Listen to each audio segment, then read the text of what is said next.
అందరికీ నమస్కారం అండి. ఈరోజు మనం వినబోయే కథ ఒక భార్య కథ. భారతదేశంలోకి స్మార్ట్ ఫోన్లు వచ్చి 2 దశాబ్దాలైంది. ఒకప్పుడు ధనికులు మాత్రమే వాడే వస్తువు నేడు నిత్యావసరమైపోయింది. పని కోసం అని భర్త, చదువు పేరు చెప్పి పిల్లలు దాన్ని తమ జీవితంలో భాగం చేసుకున్నారు.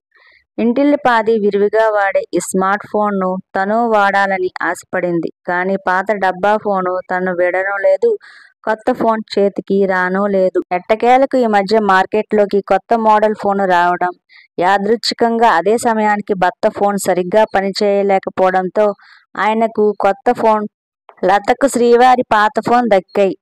ఒక్కసారిగా ప్రపంచం అరచేతిలోనికి వచ్చినట్లు అనిపించింది లతకు. మొదట్లో ఆ వేగాన్ని అందుకోవడానికి ఇబ్బంది పడినా కొడుకు సహాయంతో, కొంత చురుకుతనంతో మరింత ఇట్టే నేర్చుకుంది. వాట్సాప్ అంటే ఏమిటో తెలుసుకుంది.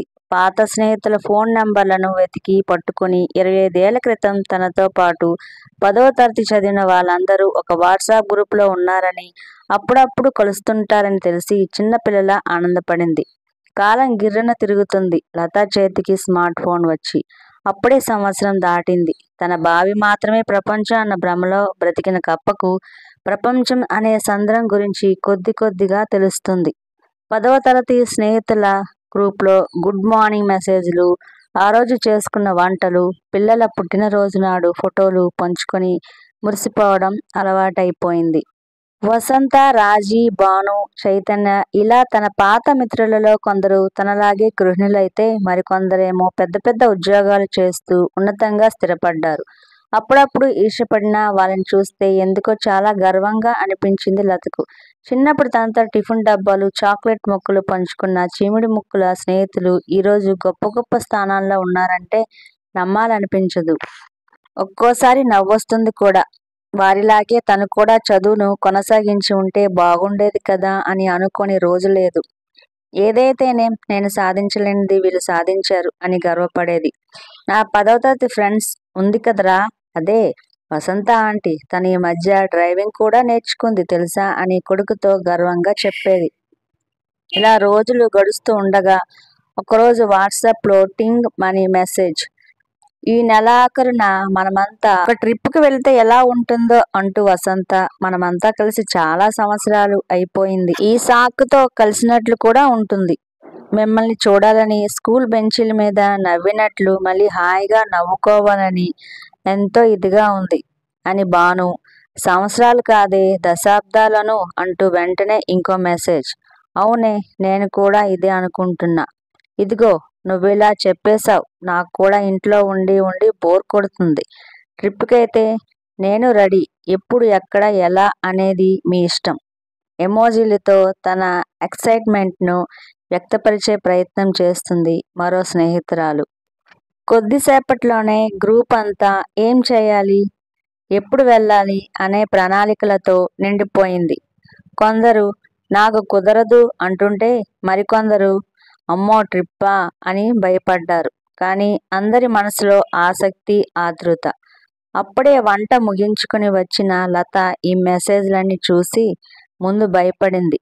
బాల్య స్నేహితుల్ని కలవాలని మనసు ఉవ్విళ్ళూరుతున్న ట్రిప్ అంటే ఎందుకో భయం వేసింది. 16 ఏళ్ల వయసులో పెళ్ళికొడుకు చెయ్యి పట్టుకొని 100 మైళ్ళ దూరాన ఉన్న అత్తింట్లో అడుగుపెట్టింది.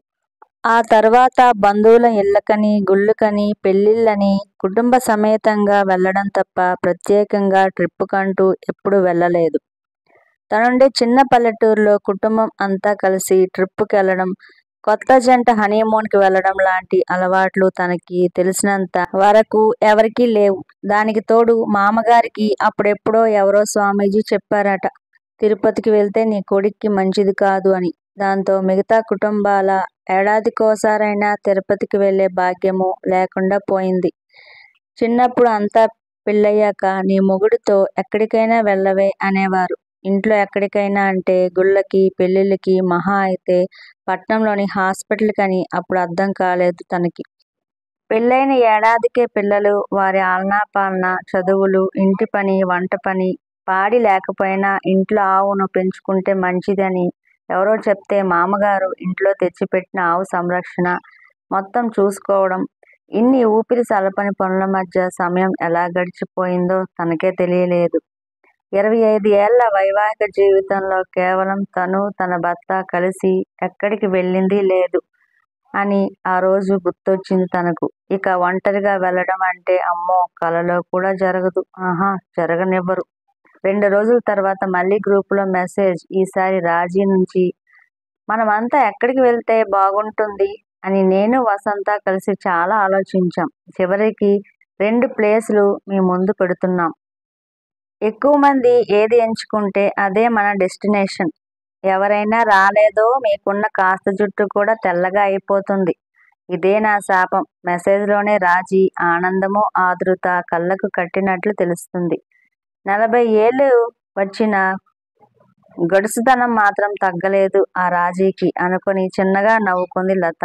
ఇంతకీ ఆ 2 ప్లేసులు ఏంటో అని చూస్తే అప్పుడు కనిపించింది తను ఎప్పుడో మర్చిపోయిన తన గొంతెమ్మ కోరిక. చిన్నప్పటి నుండే లతకు ఒక కోరిక ఉండిపోయింది. పెళ్ళయ్యాక దాని సంగతే మర్చిపోయింది. అప్పుడప్పుడు టీవీలు చూసి మురిసిపోవడం, ఎప్పుడైనా పేపర్లో కనబడితే చింపి తన చీరల బీరువాలో దాచుకోవడం తప్ప పెద్దగా ఏం చేయలేకపోయింది. తనకు తెలిసిన వారి పిల్లలకు పెళ్లి చేసి అత్తారింటికి విశాఖపట్నం పంపిస్తున్నారంటే సంబరపడింది. ఎప్పుడైనా ఆమె పుట్టింటికి వస్తే అడిగి తెలుసుకోవచ్చు కదా అని. ఇంతకీ ఆమె గొంతెమ్మ కోరిక బీచ్ చూడడం. లతకి ఇప్పుడు 40 సంవత్సరాలు. కానీ ఇప్పటి వరకు ఆమె బీచ్ చూసిందే లేదు. నిజంగా వెళితే నచ్చుతుందో లేదో కూడా తెలియదు. కానీ అదేంటో ఆ ఫ్యాసినేషన్ అలా ఉండిపోయింది. బహుశా సినిమాల ప్రభావం ఏమో, లేదా 8వ తరగతి తెలుగు పుస్తకంలో సముద్రం గురించిన కవిత ప్రభావమా ఏమో మరి. కానీ బీచ్ చూడాలి, అలలతో ఆడుకోవాలి, ఆ నీళ్లు ఎంత ఉప్పగా ఉంటాయో తెలుసుకోవాలి, ఆ ఇసుక ఎందుకు అంత మెత్తగా ఉంటుందో కనుక్కోవాలి. అమ్మో గొంతెమ్మ కోరికలు. గ్రూపులోని వారంతా కలిసి గోకర్ణ బీచ్ని ఎంచుకున్నారు. కొందరైతే అప్పుడే షాపింగ్ కూడా మొదలు పెట్టేశారు. వసంత, రాజీ అందరికీ మరీ చెప్పారు ఎలాగైనా సరే రావాలని. అప్పుడు దగ్గరలో ఉన్న 2-3 కలవడం తప్ప అందరూ కలిసిందే లేదు. ఒకవేళ నిజంగా ఈ ట్రిప్ అనుకున్నట్లు జరిగితే, స్నేహితులను కలిస్తే ఆ ఊహే ఎంతో కొత్తగానూ ఉత్సాహంగానూ ఉంది. కొంత భయంగానూ ఉంది. ముందైతే అమ్మో అసలు వీలు కాదు, ఇంట్లో ఒప్పుకోరు, నేను రాను అని చెబుదాం అనుకున్న లతను బీచ్ అన్న మాట బాగా ఊరించింది. మనసు పొరల్లో ఉన్న ఆశ మెల్లగా చెవిలో ఏదో చెబుతున్నట్లు అనిపించింది. పైగా ఈ అవకాశం పోతే మళ్ళీ ఇలా స్నేహితులందరితో కలిసి సరదాగా గడిపే సమయం రావడం కష్టం కదా. కాదు అసంభవం. అందుకే ఎలాగైనా సరే వెళ్ళి తీరాల్సిందే అని నిర్ణయించుకుంది. కానీ ఆ విషయం ఇంట్లో ఎలా చెప్పాలో తెలియక, చెప్తే ఏమంటారో అన్న జంకుతో వారం రోజులు పిల్లిలా అటూ ఇటూ తిరిగిందే తప్ప గొంతులోంచి మాట రాలేదు. ఇవాళ ఎలాగైనా చెప్పి తీరాల్సిందే అని సాయంత్రం అందరూ ఉన్నప్పుడు ధైర్యం కూడదీసుకుని చెప్పేసింది.